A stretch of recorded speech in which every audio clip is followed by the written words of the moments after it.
Ya, jadi kami juga sudah berkoordinasi dengan 3.000 porsi dalam satu hari.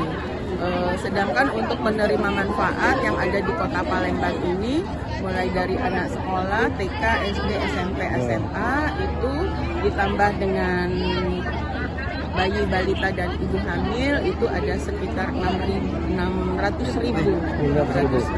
Kan dari dapur tadi 100 berapa itu Bu? Mungkin masih kurang nggak? Masih kekurangan, memang masih kekurangan dapur ya. Sekitar berapa Bu kalau Sekarang yang sudah terdaftar itu sekitar 115, mungkin sekitar 80 dapur lagi ya untuk memenuhi, karena kan dia dihitung jarak tempuh, kemudian juga kepadatan penduduk seperti itu.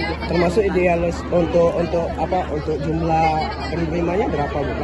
Kalau di BGN itu 3.000, satu dapur 3.000. Karena kan kalau terlalu banyak itu kan makanannya prosesnya lama juga ya. Gitu. Kalau kita sendiri melihatnya berapa? Mungkin cukup 2.000? Dari BGN itu 3.000. 3.000 Mas. 3.000, ya 3.000. Artinya mereka juga harus ada sip-sipan tukang masaknya seperti itu.